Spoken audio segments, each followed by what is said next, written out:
نحمده ونصلي ونسلم على رسوله الكريم اما بعد اعوذ باللہ من الشیطان الرجیم بسم اللہ الرحمن الرحیم والعصر ان الانسان لفی خسر الا الذین آمنوا وعملوا الصالحات وتواصوا بالحق وتواصوا بالصبر۔ صدق اللہ العظیم وصدق رسولہ النبی الکریم۔ ان اللہ وملائکتہ یصلون علی النبی یا ایہا الذین آمنوا صلوا علیہ وسلموا تسلیما۔ الصلاۃ والسلام علیک یا سیدی یا رسول اللہ وعلی آلک واصحابک یا سیدی یا حبیب اللہ۔ الصلاۃ والسلام علیک یا سیدی یا نبی اللہ وعلی آلک واصحابک یا سیدی یا رحمۃ للعالمین۔ اللہم صلی علی سیدنا و مولانا محمد معدن الجود والکرم وآلہ وبارک وسلم۔ تمام تعریف حمد و ثنا، تعریف و توصیف اللہ جل مجدہ الکریم کے لیے۔ ہر قسم کے درود و سلام نبی محترم، شفیع محتشم، آقا کل، ختم رسول، دانائے سبل، احمد مجتبیٰ جناب حضرت محمد مصطفیٰ صلی اللہ تعالی علیہ وسلم کی ذات والا صفات کے لیے۔ قرآن مجید کی سورہ عصر۔ صحابہ کرام علیہم رضوان کی عادت تھی کہ جب کسی سے ملاقات کرتے تو السلام علیکم کے بعد سورہ عصر کی تلاوت کیا کرتے تھے۔ اس کا مقصد ایک دوسرے کو سبق یاد کرانا ہوتا تھا، نئے سرے سے عزم نو کرنا ہوتا تھا۔ اس سورت کے مضامین ایک دوسرے کو یاد کرانا مقصد تھا۔ سورہ بڑی معروف ہے اور قرآن مجید کی جو الفاظ کے لحاظ سے مختصر صورتیں ہیں ان میں سے ایک ہے۔ اللہ تبارک و تعالی نے قسم اٹھا کے کہا والعصر، محبوب مجھے تیرے پاکیزہ زمانے کی قسم ہو، محبوب تیرے خوبصورت وقار والے، خلوص والے، پاکیزہ بھائی چارے والے تیرے زمانے کی مجھے قسم ہو۔ ان الانسان لفی خسر، بے شک انسان نقصان میں ہے۔ مطلق فرما دیا، تاکید لگا کے، ان الانسان لفی خسر، بے شک انسان نقصان میں ہے۔ یا اللہ سارے، فرمایا الا الذین، سوائے ان لوگوں کے، کون؟ جن میں چار خوبیاں پائی جائیں۔ الا الذین آمنوا، ایک تو وہ ایمان لائیں، وعملوا الصالحات، اور پھر نیک اعمال کریں۔ ایمان لائیں، نیک اعمال کریں، اور پھر چپ نہ کر جائیں۔ وتواصوا بالحق، پھر حق بات کا اعلان کریں۔ ایمان لائیں، عمل صالح کریں، تیسرا کام کیا کرنا ہے؟ چلیں سارے بولیں گے تو اعلان بھی ہوگا نا، ایسے تھوڑی ہوگا کہ ایک دو آدمی اعلان کرے تو دنیا جاگ جائے۔ حق بات کا اعلان کرنا ہے۔ ایمان لانے کے بعد، عمل صالح کرنے کے بعد تیسرا حکم کیا ہے؟ آپس میں حق بات کی تلقین کرو، اور حق بات کی تم تلقین کرو، اور پھر تمہیں کوئی کہے کچھ نہ، پھر تم پہ ظلم نہ ہو، پھر تمہیں ستایا نہ جائے، یہ کیسے ہو سکتا ہے؟ پھر تم بڑے پاک صاحبزادے، پیرزادے، علامہ صاحب، سیاستدان، بیوروکریٹ بن کے بڑی ایک طرف ہو کے آرام سے زندگی گزارو سارے، تم یہ کیسے ہو سکتا ہے؟ وتواصوا بالحق، جب تم حق بات کی نصیحت کرو گے پھر تکلیف آئے گی۔ پھر کیا کرنا ہے؟ وتواصوا بالصبر، پھر ایک دوسرے کو صبر کی نصیحت بھی کرنی ہے۔ وتواصوا بالحق، ایمان لانے کے بعد، عمل صالح کرنے کے بعد تیسرا کام کیا کرنا ہے؟ ایک دوسرے کو حق بات کی نصیحت کریں، اور پھر رستے میں تکلیف آئے گی، آزمائش آئے گی، پھر کیا کریں؟ وتواصوا بالصبر، پھر صبر کی تلقین بھی کریں۔ یہ قرآن مجید نے 4 شرطیں لگائیں فرمایا جس بندے میں یہ 4 خوبیاں پائی جائیں گی اسے اللہ کامیابی عطا فرمائے گا۔ مسلمان کی سوچ کے خلاف ہے یہ بات، یہ قرآن کی فکر کے خلاف ہے کہ اپنی فکر کرو۔ برما کے لیے، کشمیر کے لیے، فلسطین کے لیے بات نہ کرو، اپنی فکر کرو۔ یہ قرآن کی سوچ کے خلاف ہے، یہ قرآن کے پیغام کے خلاف ہے۔ اس لیے کہ اگر صرف اپنی بات ہوتی تو آمنو اور عامل الصالحات پہ بات ختم ہو گئی ہوتی، پھر بات آگے نہ چلتی۔ جب کہا گیا وتواصوا بالحق، حق بات کی تلقین کرنی ہے۔ اگر بات صرف اپنی ذات کی ہوتی تو ٹھیک ہو گیا تھا، نماز پڑھی، روزہ رکھا، حج کیا، ختم ہو گئی۔ لیکن میرے نبی پاک صلی اللہ تعالی علیہ وسلم نے ارشاد فرمایا، ایک بستی میں 2 3 4 نیک لوگ رہتے تھے۔ میرے پیارے کریم رسول فرماتے ہیں 3 4 بڑے پرہیزگار، متقی، صاف ستھرے صوفی صاحب، درویش صاحب، علامہ صاحب، بڑے جو کہتے تھے بالکل جی میں کوئی بات نہیں کرتا، کسی بادشاہ کو نہیں چھیڑتا، میں تو بس لوگوں کو اللہ اللہ بتاتا ہوں، میرا کوئی تعلق نہیں، کوئی مرے کوئی جیے۔ بڑے نیک، صاف ستھرے، پرہیزگار۔ باقی ساری بستی گناہ کرتی تھی۔ نبی پاک علیہ السلام فرماتے ہیں رب کریم نے کچھ عرصے تک مہلت دی، پھر مشیت خداوندی، اللہ کا قانون حرکت میں آیا تو کہا جبریل ساری بستی تباہ کر دو، تباہ کر دو۔ اللہ مہلت دیتا ہے، مہلت دیتا ہے۔ ہم لوگ سمجھتے ہیں نہیں ہماری سیاسی چالیں صحیح چل رہی ہیں، اللہ مہلت دیتا ہے۔ رب کریم نے فرمایا جبریل انہیں تباہ کر دو۔ تو حضرت جبریل امین علیہ السلام نے عرض کی مولا وہاں تو تیرے 3 4 بڑے نیک بندے بھی رہتے ہیں، بڑے پرہیزگار، سچ بولنے والے، دیانتداری والے، حاجی صاحب، نمازی صاحب، صوفی صاحب، پیر صاحب، بڑے خوبصورت، ان کا کیا کریں؟ تو میرے محبوب پاک علیہ السلام فرماتے ہیں رب کریم نے فرمایا سب سے پہلے انہیں تباہ کرنا، سب سے پہلے انہیں سب سے پہلے، اور الٹ دو بستی، پہلے ان کا نمبر لگاؤ۔ یا اللہ ان کی کیا غلطی ہے؟ تو غلطی سن لیں، غلطی یہ ہے کہ انہوں نے 2 صفتیں پیدا کی ہیں، اگلی 2 پیدا کیوں نہیں کی؟ الا الذین آمنوا وعملوا الصالحات پہ روک کیوں گئے، آگے کیوں نہیں بڑھے؟ اللہ کریم نے فرمایا جبریل دیکھو نا، میری نافرمانی ہوتی رہی اور ان کے چہرے پر کبھی شکن تک نہیں آیا، لوگ میرا قانون توڑتے رہے، انہیں کبھی برا ہی نہیں لگا، گناہ دیکھ کر کبھی خیال ہی نہیں آیا بدلنے کا۔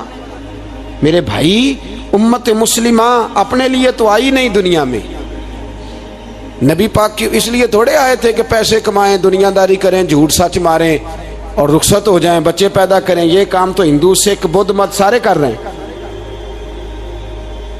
تو فقط اس کام کے لیے تھوڑی آیا ہے۔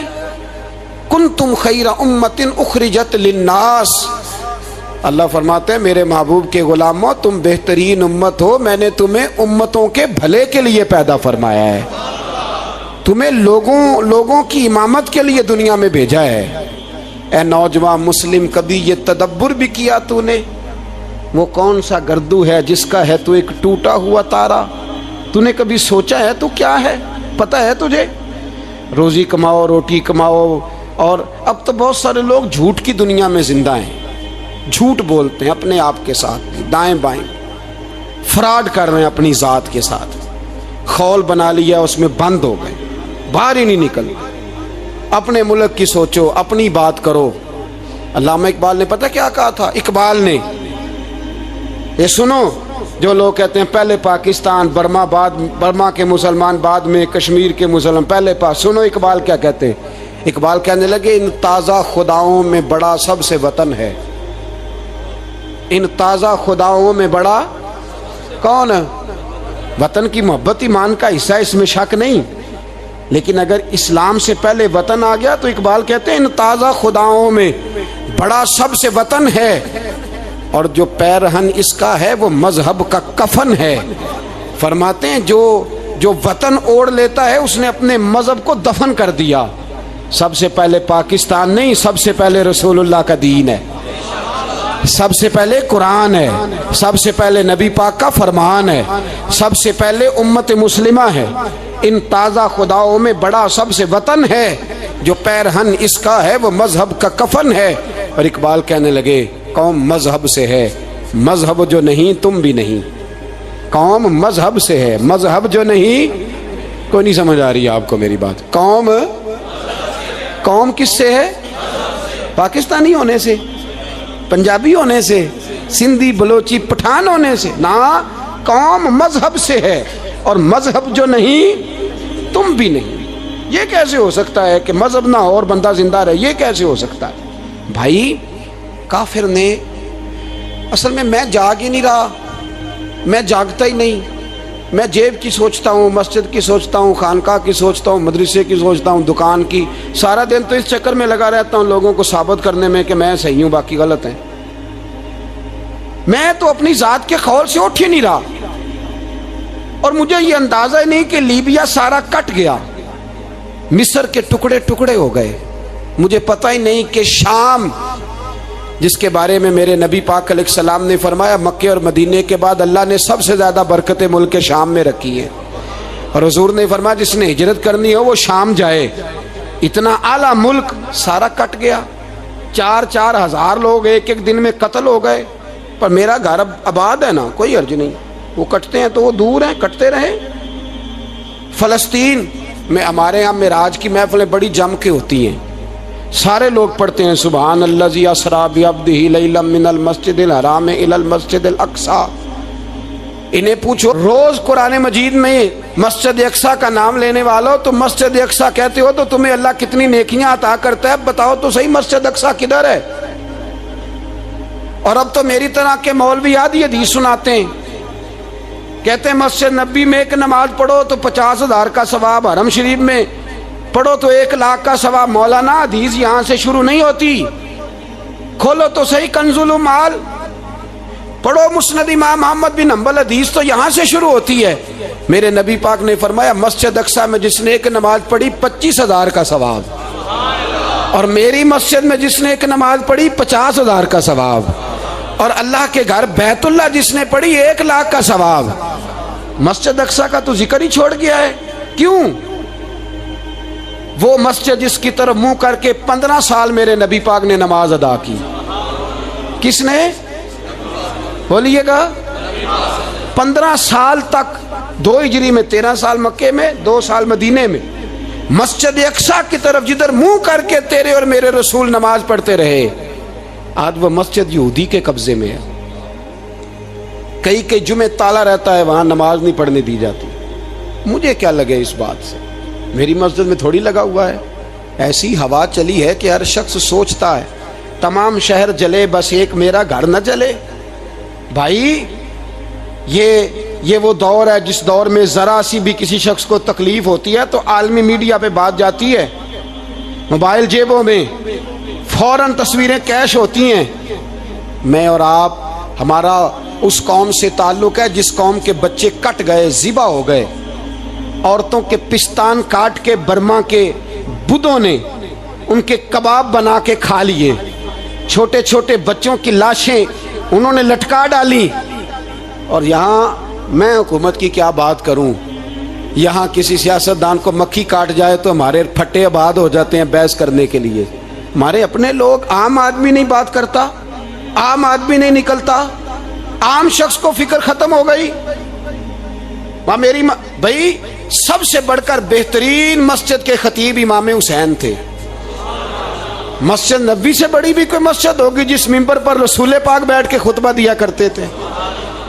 اور میرے مصطفیٰ کے آستانے سے بڑا بھی کوئی آستانہ ہوگا جس کی سجادگی امام حسین کے پاس تھی؟ کہتے ہیں ہمارا کیا تعلق، ہمیں کیا لگے، جو مرضی ہوتا پھرے۔ امام علی مقام آرام سے مسجد نبی میں بیٹھے تھے، زمانہ پوری دنیا سے جاتا تھا، ہاتھ چومتا تھا، قدموں میں بیٹھتا تھا۔ اتنے بڑی عظمت والی بھی کوئی شخصیت ہوگی جس کے رگوں میں رسول اللہ کا خون دوڑتا ہے، جسے حضور اپنی زبان مبارک اس طرح وہ چوسا کرتے تھے جیسے عرب کے لوگ پیاس کے عالم میں کھجور چوسا کرتے تھے۔ اتنا بڑا بھی کچھ شخص تھا، لیکن جب دین پہ کڑا وقت آیا تو حسین نے مسجد کی خطابت نہیں بچائی، آستانہ نہیں بچایا۔ امام علی مقام نے کہا کوفہ لٹتا ہے تو لٹتا رہے، دمشق میں فساد ہوتا ہے تو ہوتا رہے، وہ ملک شام کی بچیاں رو رہی ہیں تو روتی رہیں کہ ہم پہ یزید قابض ہو گیا، میری مسجد آباد ہے، کافی ہے؟ نہ،